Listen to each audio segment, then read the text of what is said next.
จุดนี้นะขอนิมนต์พระภิกษุสงฆ์สามเณรเจริญพรแม่ชีโยคีคุกเข่าพนมมือ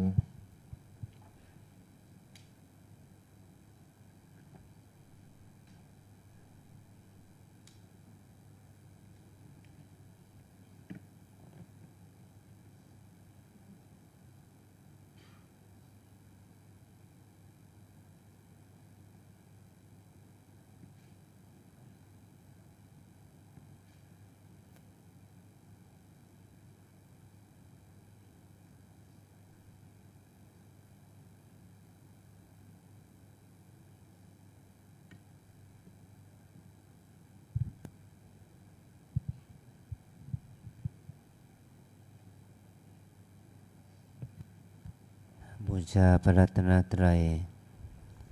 อิมินาสการเรนะ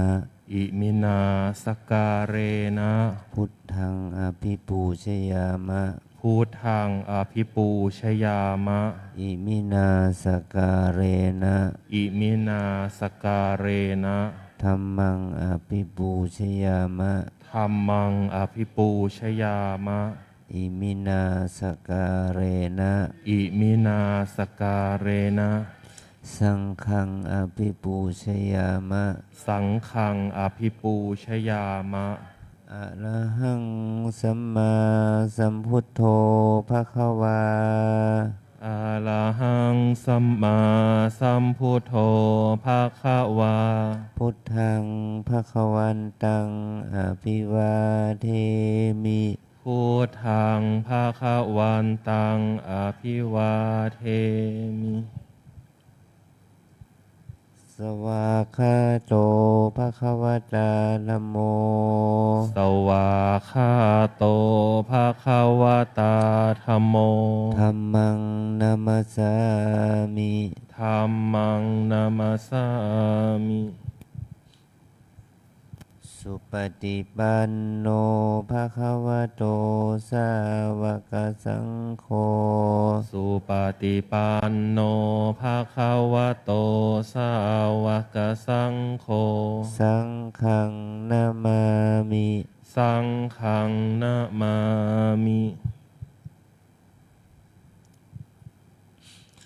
หันธมัญญังพุทธัสสะภะคะวะโตปุพพาคานามการังกะโรมาเสนะโมตัสสะภะคะวะโตอะระหะโตสัมมาสัมพุทธัสสะนะโม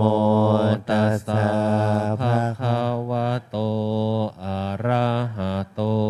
สัมมาสัมพุทธัสสะนะโมตัสสะภะคะวะโตอะระหะโตสัมมาสัมพุทธัสสะอัญชลีวันทาอภิวาทอัญชลีวันทาอภิวาทอัญชลีวันทาอภิวาทอัญชลีวันทาอัญชลี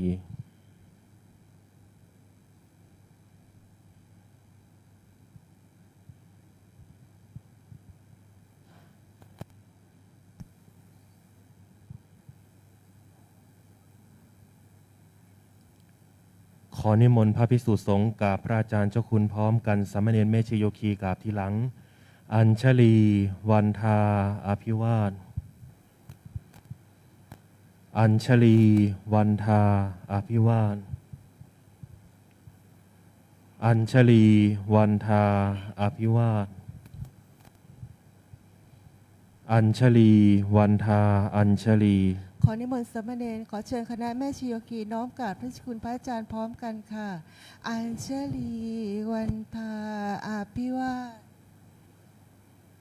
อัญชลีวันทาอภิวาทอัญชลีวันทาอภิวาทอัญชลีวันทาอัญชลีขอนิมนต์พระอาชิน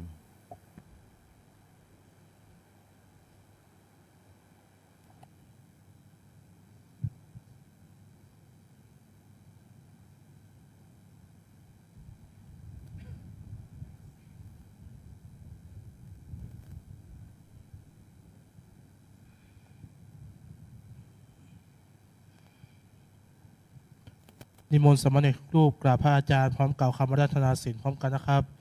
อัญชลีวันทาอภิวาทอัญชลีวันทาอภิวาทอัญชลีวันทาอภิวาทอัญชลีวันทาชลีมายังพันเตสรณะสีลังยาจามะทุติยามปิมายังพันเตสรณะสีลังยาจามะตาติยามปิมายังพันเตสรณะสีลังยาจามะ นะโมตัสสะภะคะวะโตอะระหะโตสัมมาสัมพุทธัสสะนะโมตัสสะภะคะวะโตอะระหะโตสัมมาสัมพุทธัสสะนะโมตัสสะภะคะวะโตอะระหะโตสัมมาสัมพุทธัสสะ นะโมตัสสะภะคะวะโตอะระหะโตสัมมาสัมพุทธัสสะนะโมตัสสะภะคะวะโตอะระหะโตสัมมาสัมพุทธัสสะนะโมตัสสะภะคะวะโตอะระหะโตสัมมาสัมพุทธัสสะ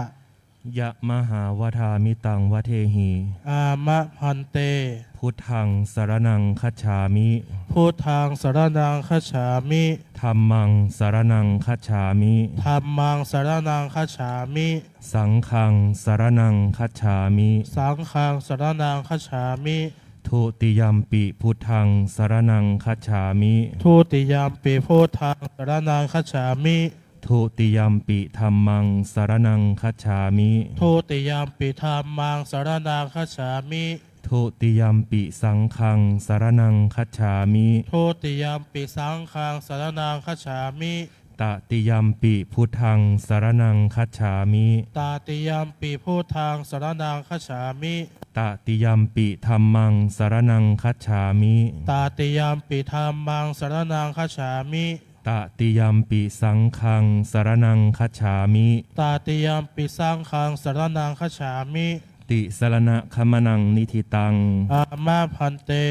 ปานาติปาตาเวระมณี ปานาติปาตาเวรมณี อทินนาทานาเวระมณี อาทินนาทานาเวรมณี อพรหมจริยาเวระมณี อาพรหมจาริยาเวรมณี มุสาวาทาเวระมณี มุสาวาทาเวรมณี สุราเมระยะมัชฌะปมาทฐานาเวระมณี สุราเมรยมัชฌปมา วิกาลโภชนาเวระมณี วิการโภชนาเวรมณี นัจจคีตวาทิตวิสูกทัสนาเวระมณี นาจคีตะวาทิตะวิสุกทัสนาเวรมณี มาลาคันทะวิเลปนะธารณะมันดนะวิภูสนัทานาเวระมณี มาราคันทาวิเลปนาธารณมันตันเวรมณี อุจจาสยนะมหาสยนาเวระมณี จาสยนามะเวรมณี ชาตะรูปะรัชตะปฏิคหนาเวระมณี ชาตะรุณี อิมานิทัสสะสิกขาปทานิสมาธิยามิ อิมานิทัสสะสิกขาปทานิสมมาธิยามิอิมานิทัสสะสิกขาปทามิสมมาธิยามิอิมานิทัสสะสิกขาปทานิสมมาธิยามิอัญชลีวันทาอภิวาทอัญชลีวันทาอภิวาทอัญชลีวันทาอภิวาท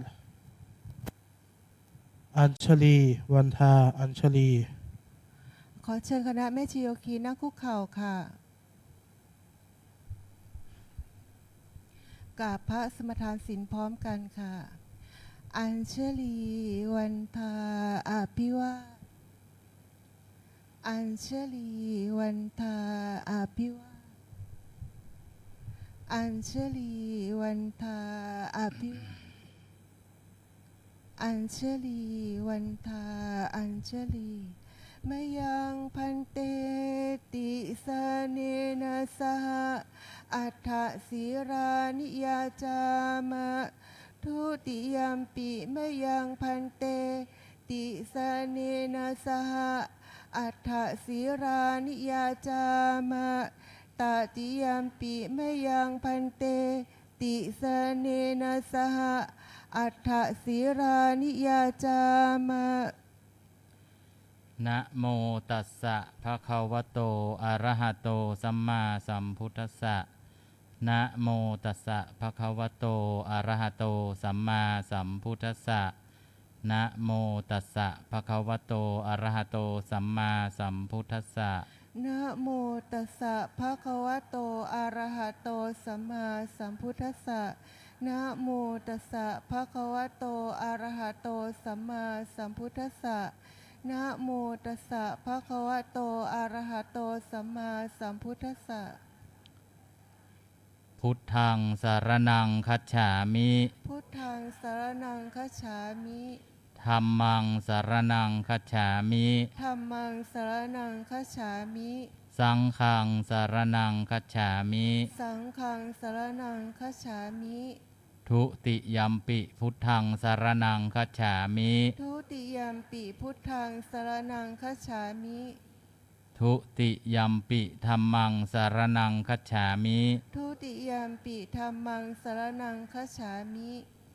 ทุติยัมปิสังฆังสารนังคัจฉามิ ทุติยัมปิสังฆังสารนังคัจฉามิ ตติยัมปิพุทธังสารนังคัจฉามิ ตติยัมปิพุทธังสารนังคัจฉามิ ตติยัมปิธัมมังสารนังคัจฉามิ ตติยัมปิธัมมังสารนังคัจฉามิ ตติยัมปิสังฆังสารนังคัจฉามิ ตติยัมปิสังฆังสารนังคัจฉามิ ติสรณะคมนังนิธิตัง อามะพันเต ปานาติปาตาเวรมณีสิกขาปะทังสมาธิยามิ ปานาติปาตาเวรมณีสิกขาปะทังสมาธิยามิ อทินนาทานาเวรมณีสิกขาปะทังสมาธิยามิ อทินาทานาเวรมณีสิกขาปะทังสมาธิยามิ อพลัมมะจริยาเวรมณีสิกขาปะทังสมาธิยามิ อภามมจริยาเวรมณีสิกขาปะทังสมาธิยามิ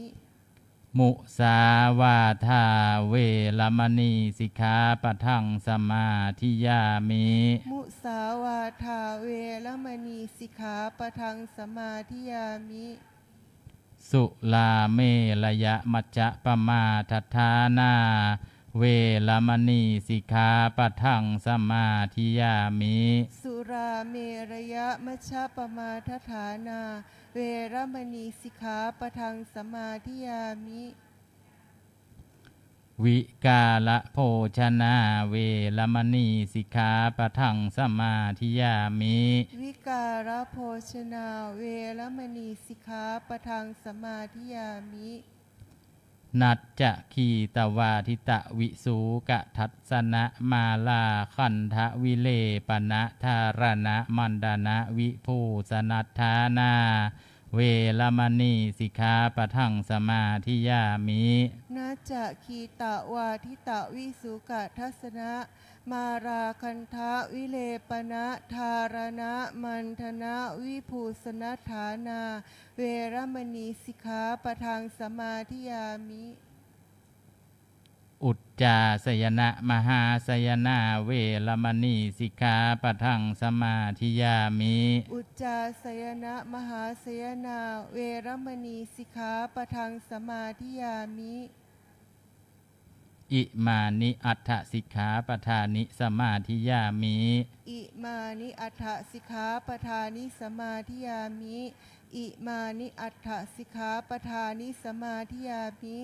อิมานิอัฏฐสิกขาปทานิสมาธิยามิ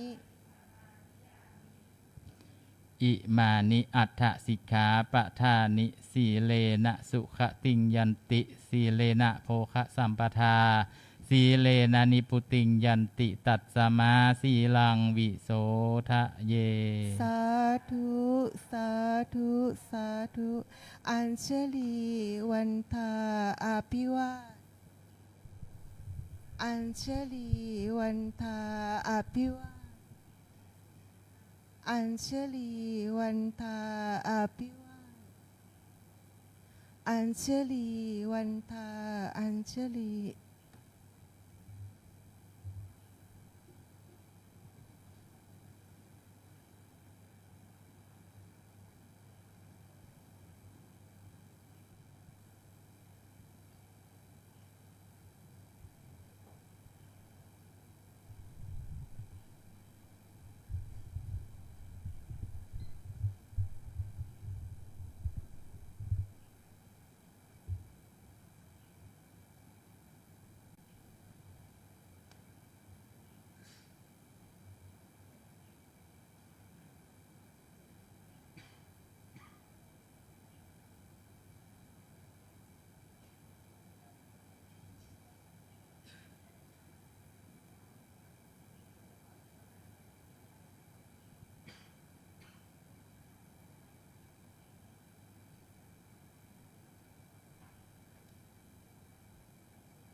พระ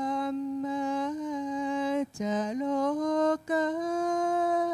ทิปติสัมปติกัดอัญชลีอันทิวลังอายาจะทาสันติทัสสันตาปาราชาคชาติกาเทเสตุธรรมังอนุกรรมปิมังประชังเท้าสหัมบดีพมเป็นบรมในพมมาทรงฤทธิ์ที่ศักดากว่าบริษัททุกหมู่พรหมน้อมหัดนมัสการประดิษฐานนาทีสมควรแล้วจึงบังคมชุลีบาทพระศาสดาขอพรอันประเสริฐวละเลิศมโหฬารปวงสัตว์ในโลกากิเลสน้อยก็ยังมีขอองค์พระจอมเปิดสุธรรมาสอันลือจีโปรดปวงประชานิท่านจงโปรดแสดงธรรมนิมนต์ท่านเจ้าขาผู้ปีชาอันเลิศล้ำโปรดแสดงพระสัทธรรมเทศนาประวัติเพื่อให้สำเร็จผ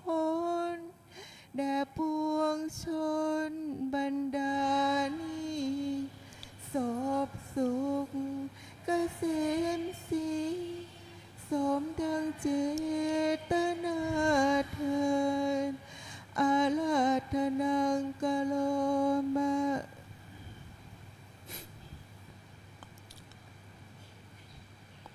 นะโมตัสสะภะคะวะโตอะระหะโตสัมมาสัมพุทธัสสะ นะโมตัสสะภะคะวะโตอะระหะโตสัมมาสัมพุทธัสสะนะโมตัสสะภะคะวะโต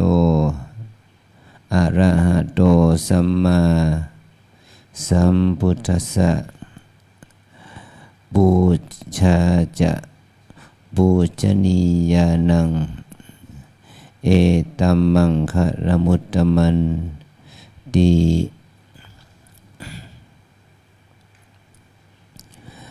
ขอความนอบน้อมของข้าพเจ้าจงมีแด่สมเด็จพระผู้มีพระภาคเจ้า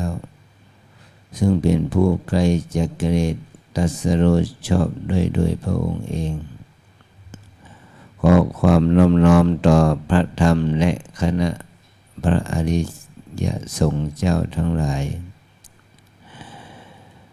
ในโอกาสบัดนี้จะได้แสดงพระธรรมเทศนา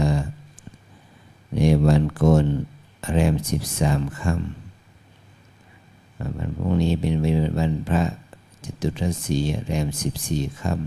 ำคนไทยเราเรียกว่าวันเดือนดับ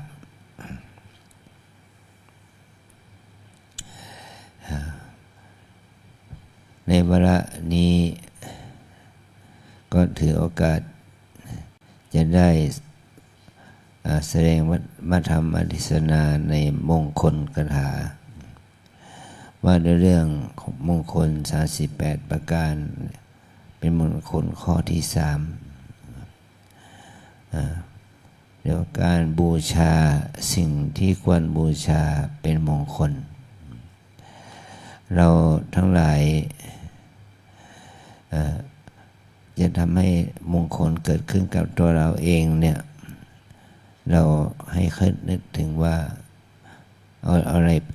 รเป็นมงคลก็เมื่อเทวดาทูลถามพระพุทธเจ้าว่า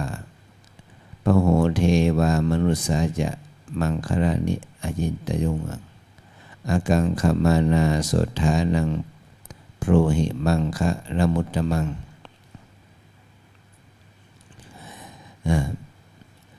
มีปฐมเหตุนี่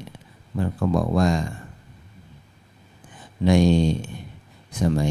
พุทธกาลนั้นมีคน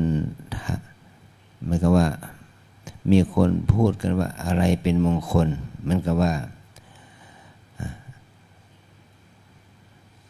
ก็มาไถ่ถามกันว่าอะไรเป็นมงคลเราคนทั้งหลายมันก็ว่ามันเป็นโจทย์ที่เกิดขึ้นของชาวบ้าน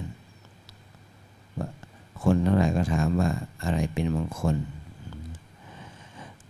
บางคนก็บอกว่าการได้เห็นสิ่งที่ดีๆเป็นมงคลบางคนก็บอกว่าการได้ยินสิ่งที่ดีๆเป็นมงคลแต่ละคนก็พูดออกมาในลักษณะเช่นนี้ก็ไม่เหมือนกันก็มาถกเถียงกันว่าเห็นดีเป็นมงคลก็มีคนก็บอกว่าเราไม่ได้เห็นในสิ่งที่ดีอย่างเดียวเห็นสิ่งที่ไม่ดีด้วยหมายความว่าเห็นคนเนี่ยคนสวยคนงามเป็นมงคลเห็นคนที่ไม่สวยไม่งามหรือคนตายอย่างนี้เป็นต้นน่ะมันก็เป็นไม่เป็นมงคลไม่ว่าการเห็นจริงไม่ใช่เป็นมงคลเสมอไปเห็นสิ่งที่เน่าเหม็นสิ่งที่เราเห็นนี่ก็มันไม่เป็นมงคลอ่ะ ในไทยถามกันระหว่างครูบาอาจารย์ก็เถียงกันเข้าสู่สนักวิชาการเถียงกันครูบาอาจารย์ก็ไม่ลงตัวก็ไปถามพระฤาษีนักบวชฤาษีนักบวชก็ถูกเถียงกันโกลาหลกันเลยนักบวชนักสายก็ถามเดี๋ยวจะถามเทวดาเทวดาก็หมดคำตอบก็เลยว่ามงคลเกิดขึ้นที่ไหน แต่มงคลเกิดขึ้นในเมืองมนุษย์ก่อนเทวดาก็บอกว่าเอามนุษย์มีพระพุทธเจ้าเนี่ยทำไมไม่ถามพระพุทธเจ้าเทวดาก็เลยมาถามพระองค์เรื่องมงคลเกิดขึ้นในเมืองสาวัตถีเราเทวดาก็มาถามพระพุทธเจ้าว่าพระโหเทวามนุษย์สาจะมนุษย์และเทวดาทั้งหลายเป็นจำนวนมากได้ถกเถียงกันว่าอะไรเป็นมงคลขอพระองค์จงได้แสดงมงคลแก่กระหม่อมฉันเถิด พระพุทธองค์ได้ทรงแสดงมงคลออกมาเป็นมี38ประการอันที่หนึ่งก็คือว่าอาเสวนาจะพารานังการไม่เสวนาเกิดการไม่คบหาการไม่ใกล้ชิดกับคนพาล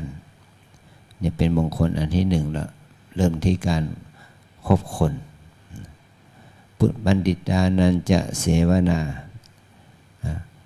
นอกจากไม่คบคนพาลแล้วต้องคบบัณฑิตด้วยคบบัณฑิตคบที่เป็นคนดีด้วยอันที่สามก็ว่าบูชาจะปูชนียนังการบูชาสิ่งที่ควรบูชาด้วยนี่แหละเป็นมงคล3ข้อแรก การบูชาในสิ่งที่ควรบูชาการไหว้การกราบการเคารพนับถือเราต้องคิดถึงสิ่งที่เป็นสิ่งที่เหมาะที่ควรด้วยนะแม้ว่าในสมัยที่พระองค์ทรงนิพพานในวันคืนที่สุดท้ายในคืนสุดท้ายที่พระองค์จะเข้าสู่ปรินิพพานเนี่ยมวลมหาชนชาวเมืองกุสินาราได้เอาของที่ดีๆมากมายเอาเสื้อผ้าอาภรณ์เข้าของเครื่องใช้เครื่องประดับตกแต่งอะไรสารพัดนะแก้วแหวนเงินทองอะไรอย่างนี้นะเอามาบูชาพระพุทธองค์ตอนที่พระองค์ยังไม่ได้นิพพานในเมืองกุสินาราสระวโนทยานเมืองกุสินารา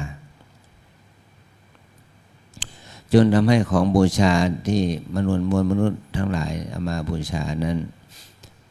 สูงปิดบังพระวรากายของพระองค์ท่านพระอานนท์ได้ทูลว่าช่างน่าอัศจรรย์ตอบยิ่งนักแม้นพระองค์จะปณิพพานในคืนนี้มวลมหาชนก็ไม่สั่งซาในความเลื่อมใส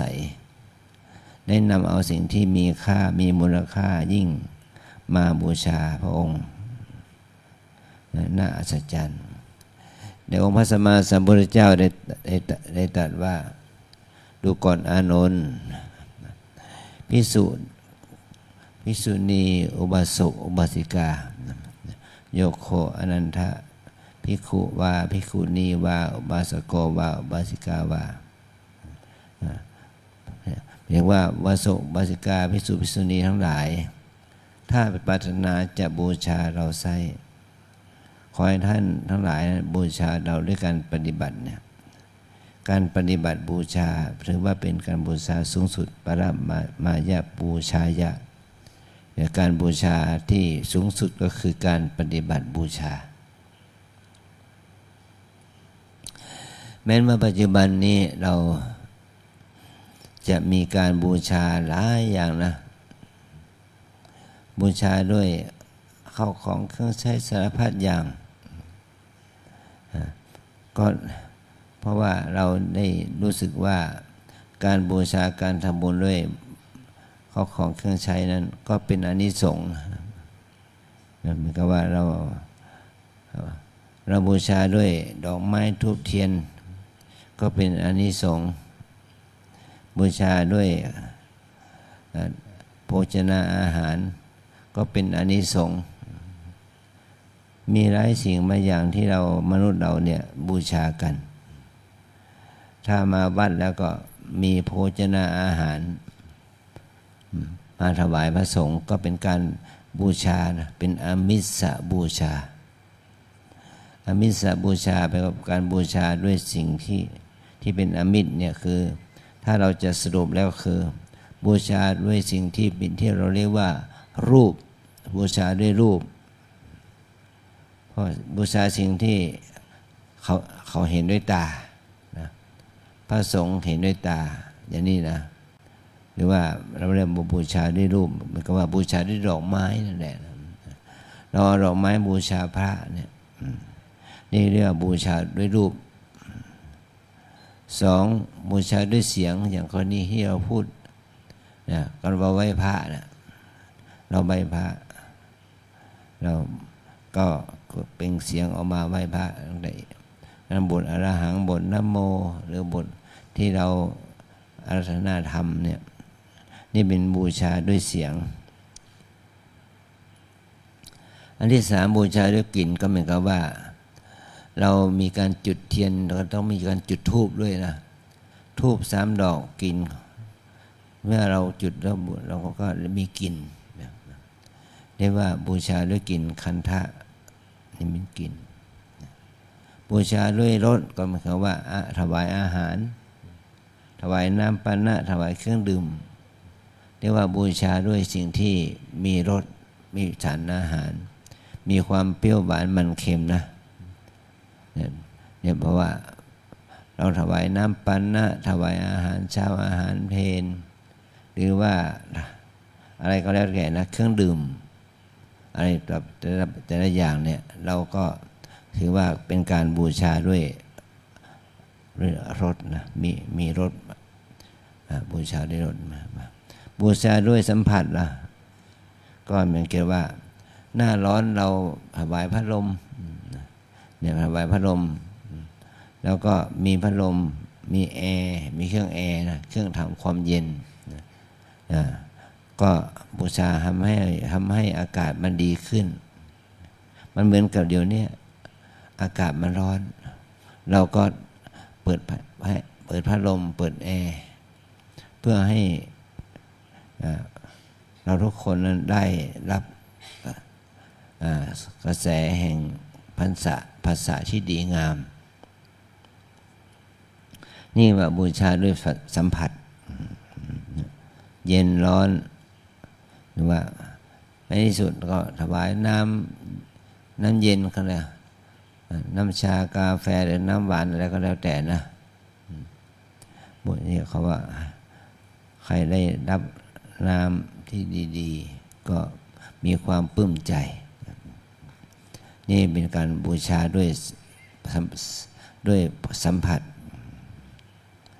หรือว่าเราบูชาด้วยรูปเสียงกลิ่นรสสัมผัสก็บูชาด้วยรูปบูชาด้วยตาเพื่อเขาเห็นทิ้งเหล่านั้นด้วยตาบูชาด้วยเสียงก็เขาสัมผัสได้ด้วยหูบูชาด้วยจมูกด้วยกลิ่นก็สัมผัสด้วยจมูกบูชาด้วยรสก็สัมผัสด้วยลิ้นบูชาทางกายด้วยสัมผัสบูชาด้วยสัมผัสนี่เขาว่ารู้ได้ด้วยกายแล้วก็บูชาด้วยธรรมารมณ์เนี่ยมันรู้ได้ด้วยใจเหมือนกับว่าเรามีความเลื่อมใสศรัทธาเข้ามาบวชเป็นพระภิกษุสามเณรเป็นอุบาสกอุบาสิกานะนี่เราเอาตัวเราเนี่ยมาบูชาพระรัตนตรัยมาบูชาครูบาอาจารย์มาบูชาวัดวาอารามของแก้วอารามเนี่ยมันก็เป็นการเป็นธรรมบูชานี่ว่าเป็นปฏิบูชาปฏิ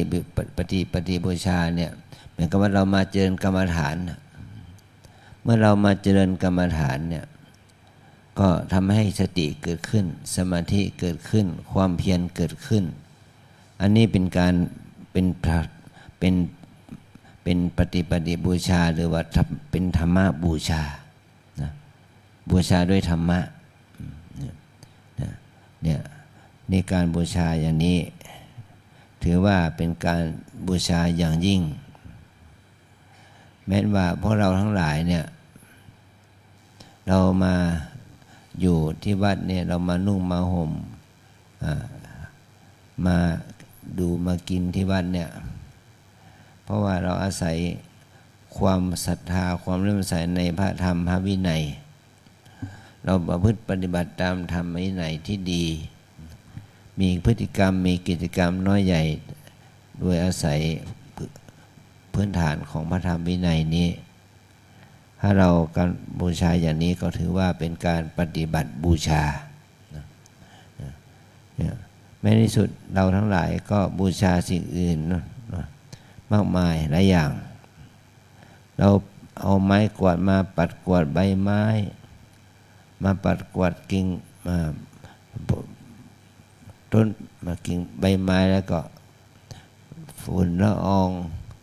ของที่มันสกปรกนี่เขาเรียกว่าเป็นการบูชาที่เป็นอามิสบูชาได้อย่างหนึ่งแต่ถ้าเราบูชาโดยอามิสบูชาอย่างนี้แล้วก็เรานึกถึงความดีนึกถึงประโยชน์นึกถึงบุญเกิดขึ้นมันก็ทำให้จิตใจผ่องใสจิตใจเบิกบานมันก็เป็นปฏิบูชานะเมื่ออาจารย์เมื่อคิดถึงตัวเองต้องเป็นเด็กนะเป็นเด็กน้อยอยู่เราไปวัดเนี่ยเราไม่รู้เรื่องอะไรหรอกเรารู้เรื่องอย่างเดียวว่าพ่อแม่หรือว่าศรัทธาญาติโยมนี่ไปวัดในวันศีลวันพระก็เอาอาหารเอาผลไม้ไปทำบุญ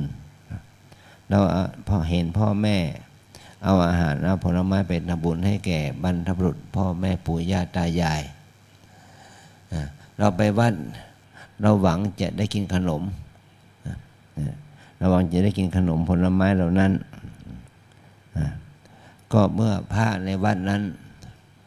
เมื่อถวายเมื่อให้พรแล้วก็อาหารผลไม้นั้นมีหลายอย่างท่านก็กินท่านก็ฉันไม่หมดนะท่านก็แบ่งให้เราได้กินด้วยนะเราก็ได้กินอาหารขนมผลไม้นั้นก็ตั้งแต่เราเป็นเด็กดูเรื่องภาษาบ้างไม่รู้เรื่องภาษาบ้างเรายังจำได้ในสิ่งที่พระเรานั้นท่านแบ่งขนมผลไม้ให้เราฉันมันก็มีความประทับใจว่าเราได้บุญเพราะว่าเราได้ไปวัดอยากไปวัดเพียงแค่ว่าอยากจะกินขนมผลไม้แต่มันเป็นความประทับใจของเรามีความปลื้มใจว่าเนี่ย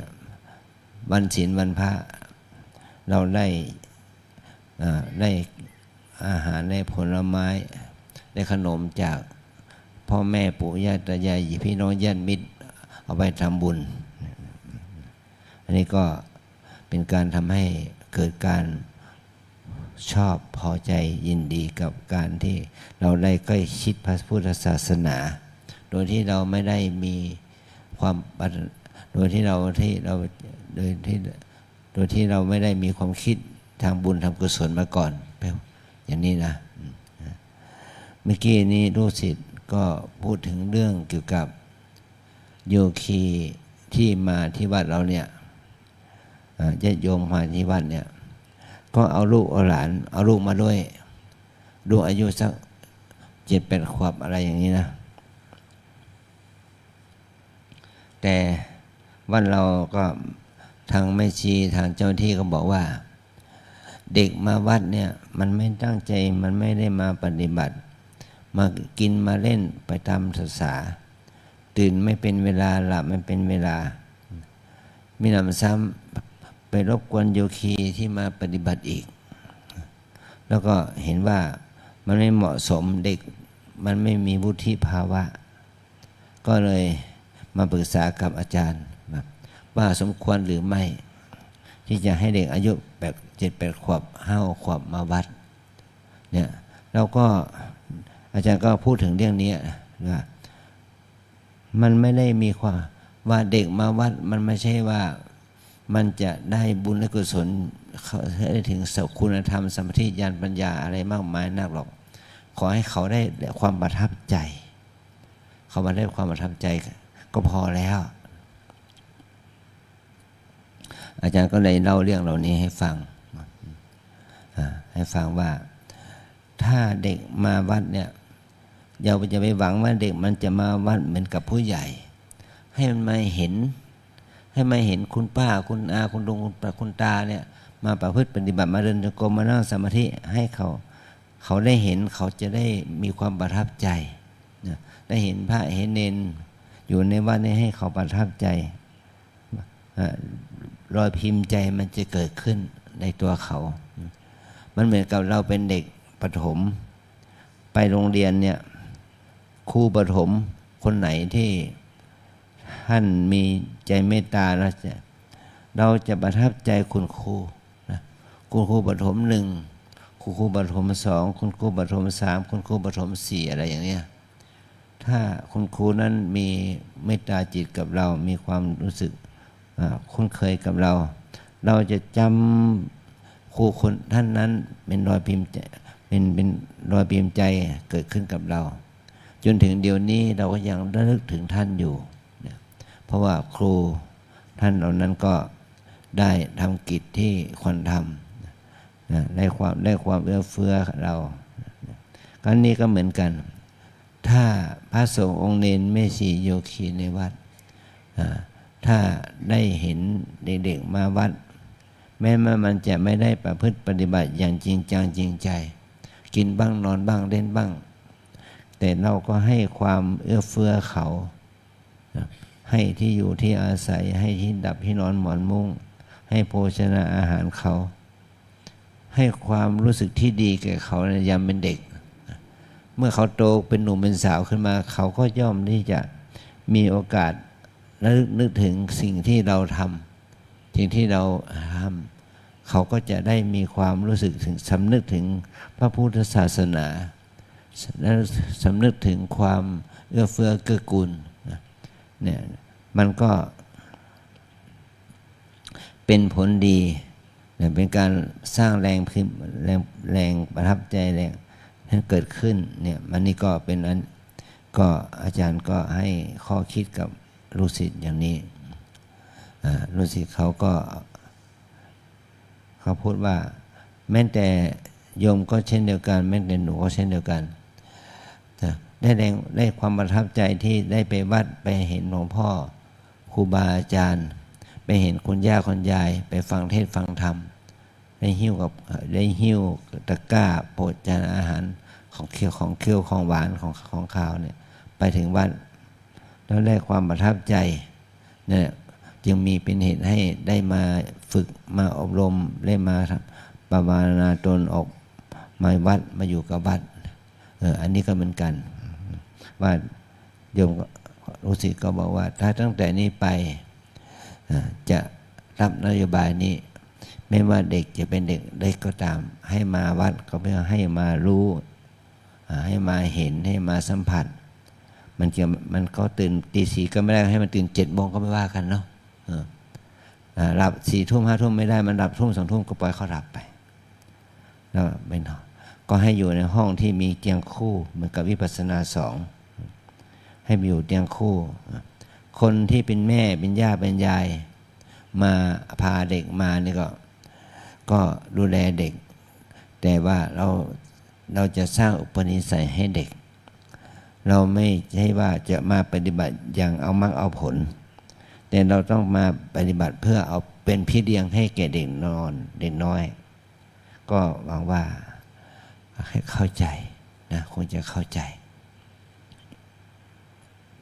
มันเหมือนกับเราพาเด็ก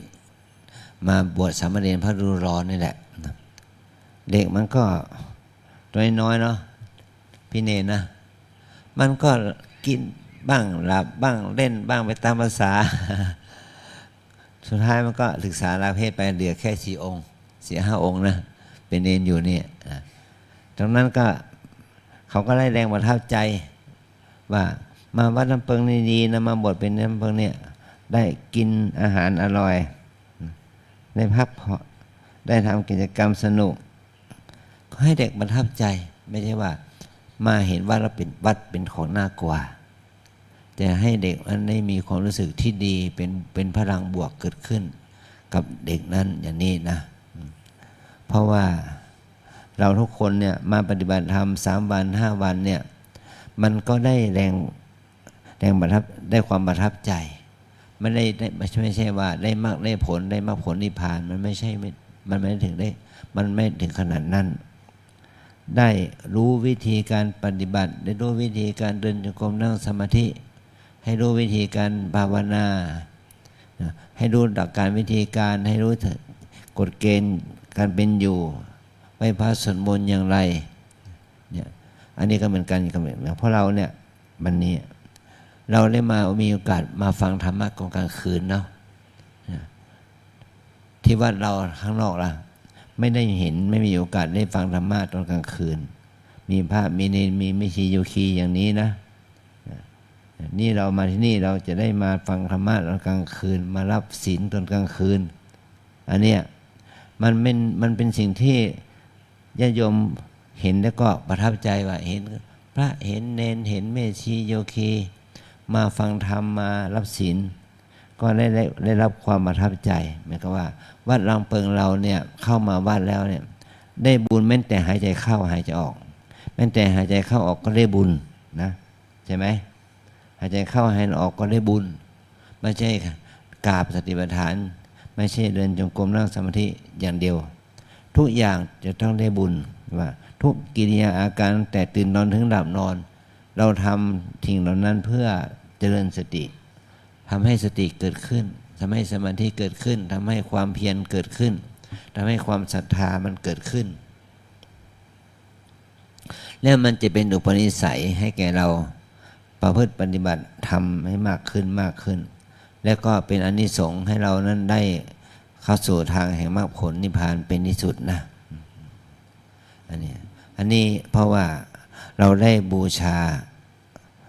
าก็คือสิ่งที่ควรประพฤติเราประพฤติในดีที่ดีเนี่ยเป็นการบูชาเท่านั้นนะเป็นอมิสสบูชาปฏิบูชาเนี่ยเรามาวัดเนี่ยมาตัวเปล่ามีเสื้อผ้ามีผ้าเนื้อเสื้อติดตัวมาก็ไม่ได้หมายความว่าเราไม่มีสิ่งของมาบูชาพระนะโยนะโยคีลองคิดดูนะมาวัดลำเปิงนี้มาตัวเปล่ามีแค่เสื้อผ้าติดเนื้อเสื้อติดตัวมาที่วัดเนี่ยโยมอย่าคิดว่าโยมไม่มีของบูชาพระนะมีของนั้นคืออะไรคือชีวิตของเรานะกายใจของเรานี่แหละเราเอากายใจนี่มาประพฤติปฏิบัติเราเอากายใจนี่ประพฤติปฏิบัติเพื่อบูชาเป็นการปฏิบูชาเนาะเราเมื่อเราไม่ประพฤติปฏิบัติแล้วเราก็ได้บูชาแล้ว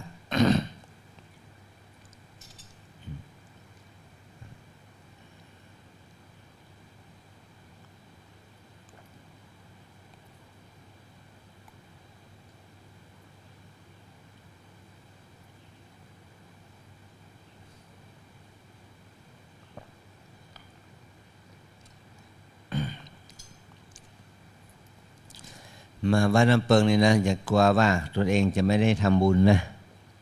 ทุกคนได้ทำบุญแม้จะไม่มีสตางค์แม้แต่บาทเดียวก็ได้ทำบุญนะบุญทานบุญศีลบุญภาวนาเราไม่มีตังค์สมัครก็ไม่ได้เราเรียกว่าเราไม่ได้ทำบุญทานนี่นะเราก็ได้ทำบุญศีลเรารักษาศีลหมายคือเข้ามาวัดนี่ให้เรียบร้อยพูดให้เรียบร้อยทำให้เรียบร้อยกายวาจาเรียบร้อยนั่นแหละเราทำบุญศีลละทำบุญระดับรักษาศีลละการประพฤติตนเป็นคนที่มีกิริยามารยาทที่ดีเข้ามาวัดก็มีพฤติกรรมที่ดีการแม้ว่าเราไม่มีอะไรมาก็วัดมีไม่กวาดไหมมีเก็บเอาไม่กวาดมากวาดสินะไม่กวาดอ่อนไม่กวาดแข็งก็เอาไว้ถืออาศัยเป็นจิตอาสานะภาวนาตัวเองปัดกวาดเช็ดถูมาที่โบสถ์มาที่วิหารมาที่ศาลาเห็นว่ามันไม่สะอาดพอก็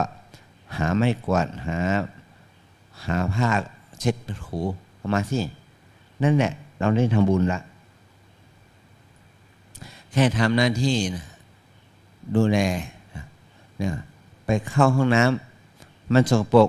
ได้บุญละแล้วก็หาแปรงหาไม้กวาดหาน้ำยามาขัดมาถูห้องน้ำก็ถือว่าได้บุญละบุญนั้นเกิดจากการรักษาศีลนี่นะมันก็ได้บุญนะไม่ใช่ว่าเข้าห้องน้ำสกปรกก็เลยสกปรกแล้วเถอะเหมือนเดิมอันนั้นมันก็ไม่ได้บุญอ่ะถ้าเมื่อใดที่เราเข้าไปในห้องน้ำสกปรกมีกลิ่นเหม็นอะไรอย่างนี้นะเราทำบุญทันทีเช็ดถูล้างขัดนั่นแหละมันได้บุญเกิดขึ้นละเนี่ยอย่างนี้นะนี่บุญศีลเกิดขึ้นบุญในการรักษาศีลเกิดขึ้นแล้ว ถ้าเรามาวัดเนี่ยเรามารับการมารับหลักการปฏิบัติเมื่อรับหลักการปฏิบัติเนี่ยเราไม่ได้เป็นคนพิการเนี่ย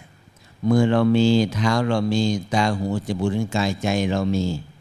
เราก็เอามือเท้าตาหูจมูกลิ้นกายใจนี่ทำบุญเอาบุญนี่บุญอะไรบุญภาวนาเห็นหนอได้ยินหนออย่างนี้นะกินกระทบก็กินหนอรสกระทบก็รสหนอสัมผัสเย็นร้อนแข็งกระทบกายก็สัมผัสหนอเย็นหนออย่างนี้นะเนี่ยชอบใจหนอไม่ชอบใจหนอสุขหนอทุกข์หนอเหล่านี้แหละมันเป็นบ่อกเกิดแห่งบุญทั้งนั้นบุญภาวนานี่เขาเรียกว่าบุญภาวนาบุญที่เกิดจากการเจริญสมาธิภาวนาปัญญาภาวนาสมาธิภาวนาก็ทำให้จิตเราสงบคือราคะโทสะง่วงเหงาหอนอนฟุ้งซ่านรำคาญสงสัยมันก็ระงับไปด้วยสมาธิภาวนาแล้วปัญญาภาวนาก็คือฝึกให้เราเกิดความเห็นความรู้ความเห็นแจ้งเมื่อเราเกิดสติปัญญาแล้วเราจะทำให้เราเกิดความรู้เกี่ยวกับพระไตรลักษณ์ว่าชีวิตนี้เป็นอนิจจังทุกขังอนัตตานี่นะเมื่อเราเข้าใจสัจธรรมว่าชีวิตนี้เป็นพระไตรลักษณ์เป็นอนิจจังทุกขังอนัตตาแล้วก็ปล่อยวางไม่ยึดมั่นถือมั่นไม่โกรธไม่เกลียดไม่ชังไม่เศร้าโศกเสียใจพี่ในลำพันธ์เนี่ยอันนี้ก็ทำให้บุญภาวนาเกิดขึ้นกับเรานะเนี่ยบุญนี่เรียกว่าเป็นการปฏิบัติบูชานะการปฏิบัติบูชาเนี่ยเราทุกคนทำได้เพราะเรายังมีตายังไม่บอดมีหูยังไม่หนวกมีมือเท้าของเราก็ยังไม่พิการนี่แหละมันสมองของเรายังได้ปกติอยู่ยังคิดนึกตึกต้องอะไรต่างๆยังได้อยู่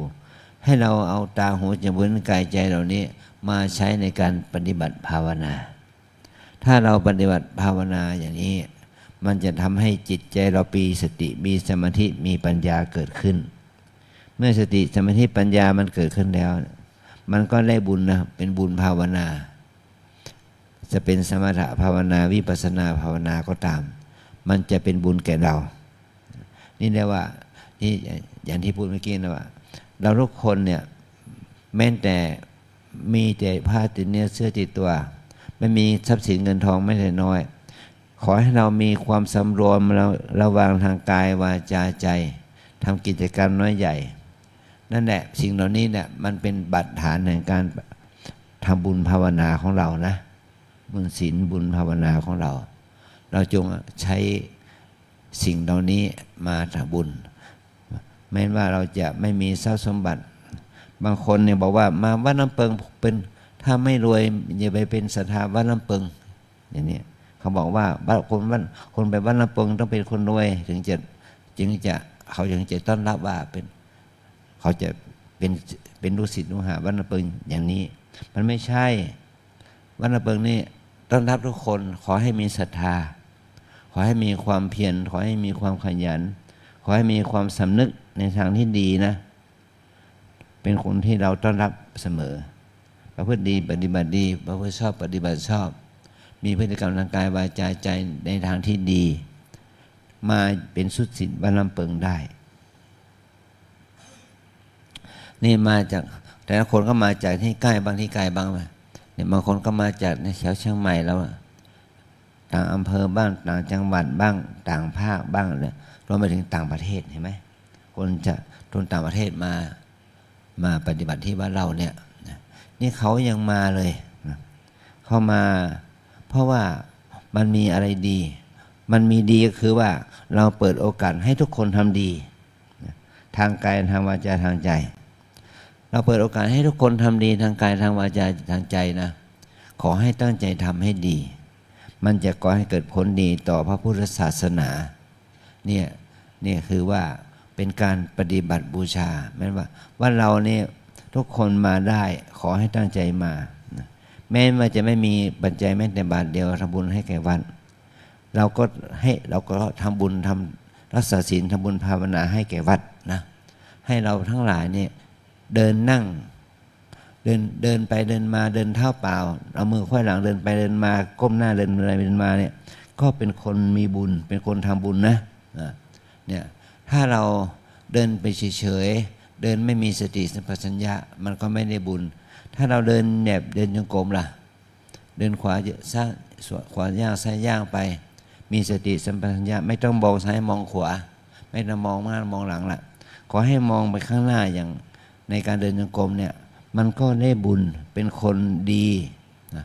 คนดีของวัดน้ำเปิงนี่ไม่ใช่ดีอะไรหรอกมีสติดีมีสมาธิดีมีความเพียรดีนะขอให้เราได้คิดนึกอย่างนี้แล้วจะทำให้เรานั้นได้รู้จักบุญคุณค่าของความเป็นมนุษย์คุณค่าของความเป็นมนุษย์ที่จะอุทิศตนเองเนี่ยเพื่อบูชาพระพุทธเจ้าบูชาพระธรรมบูชาพระสงฆ์เนี่ยเมื่อเราบูชาพระพุทธเจ้าบูชาพระธรรมบูชาพระสงฆ์ด้วยการปฏิบัติบูชาด้วยอามิสบูชาตามสมควรเราก็จะได้อานิสงส์ได้บุญนะอย่างกรณีวันพรุ่งนี้ใครมีปัจจัยที่ทำบุญทำทานก็ทำบุญตักบาตรก็ได้ถ้าไม่มีก็ตอนข้ามก่อนแล้วก็ทำบุญเวียนเทียนไหว้พระแล้วก็เรามีดอกไม้ทูบเทียนให้ฟรีนะว่าไม่มีตังค์เราก็เวียนเทียนได้เราต้องนั่งสมาธิภาวนาได้อันนี้แหละคือว่าเป็นสิ่งที่เราพึงเรียนรู้ถึงกฎระเบียบกฎเกณฑ์วิธีการในการดำเนินชีวิตชอบในโอกาสที่เราได้มาประพฤติปฏิบัติธรรมกรรมฐานภาวนาหน้าที่นี้โดยอาศัยสิ่งบูชาสองอย่างคืออามิสบูชากับปฏิบูชาให้ปฏิบัติพึ่งปฏิบัติไปด้วยกันแล้วจะทำให้เรานั้นได้เข้าถึงคุณธรรมอันประเสริฐเหมือนกับเรามาบวชนะพระใหม่เรามาบวชเราเนี่ยนี่ก็เราเอาตัวเองมาบูชาเมื่อเราเอาตัวเองมาบูชาบุญกุศลก็เกิดขึ้นใช้กายวาจาใจของเรานี่แหละบูชาทำให้สติสมาธิของเราดีขึ้นร่างกายมือเท้าของเราจะได้ดีขึ้นความปวดเจ็บในประชามันก็จะได้ลดลงความคิดนึกตึกตรองทางที่เป็นบวกมันก็จะเกิดขึ้นเมื่อเราได้ปฏิบัติบูชาอย่างนี้นะอาจารย์ก็ขออนุโมทนาความดีงามที่เราทั้งหลายนั้นได้มีความอดทนบากบั่นภาคเพียรในการประพฤติปฏิบัติกรรมฐานภาวนารักษาศีลให้ทานทำกิจกรรมน้อยใหญ่เพื่อเป็นประโยชน์เกื้อกูลต่อพระศาสนาต่อวัดวาอารามเพื่อเป็นประโยชน์เกื้อกูลคุณงามความดีนี้เกิดขึ้นแล้วจะเป็นอานิสงส์เกื้อกูลให้มวลมหาชนมวลมนุษยชาติได้ทำประโยชน์ทำคุณงามความดีนั้นได้ด้วยกายวาจาใจด้วยการรักษาศีลภาวนานะให้เราได้รู้ถึงคุณค่าของความเป็นมนุษย์ได้พบพุทธศาสนาได้เจริญสมาปฏิบัติเพื่อความดับทุกข์เพื่อพระนิพพานจงมาเกิดแก่เราทั้งหลายจงทุกข์ทั่วหน้ากันด้วยเถิดเอวังก็มีด้วยประการรัชนีหันธมยังสาธุกรังกโรมาเซสาธุสาธุสาธุอหังพุทธังจะธัมมังจะสังฆังจะสรณังคตาอุปาสิกตังเทเสสิงภิกขุสังฆสะรัมมุขาเอตันตะเลสังเวตุงวพุทเทกับ กายเยนะวาจายะวเจตสาวาธัมเมกุกมังปะกตังไม่ยายังธัมโมปฏิคันหัตอัจจยันตังกาลันตะเลสังตุงวัฒมเมกะกายเยนะวาจายะวเจตสาวาสังเคกุกมังปะกตังไม่ยายังสังโฆปฏิคันหัตอัจจยันตังกาลันตะเลสังเวตุงวสังเคกะ พรุ่งนี้เวลา5 โมงเย็นก็ทำว่าเราจะมาลงมาปฏิโมกข์นะกิจกรรม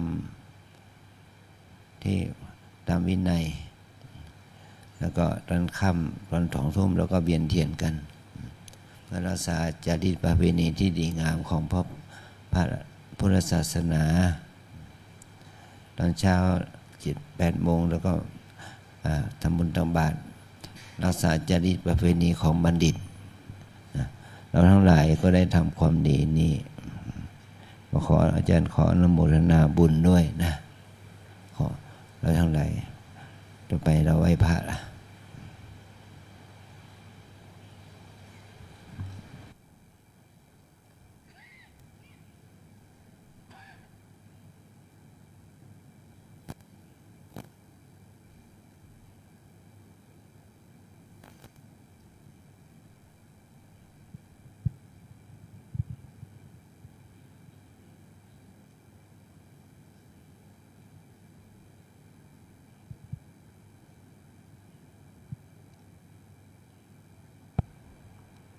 อะระหังสัมมาสัมพุทโธภะคะวา พุทธังภะคะวันตังอภิวาเทมิ สวาคา โตภะคะวะตาธัมโมธัมมังนามาสามิ สุปฏิปันโน ภะคะวะโตสาวกสังโฆสังฆังนามามิ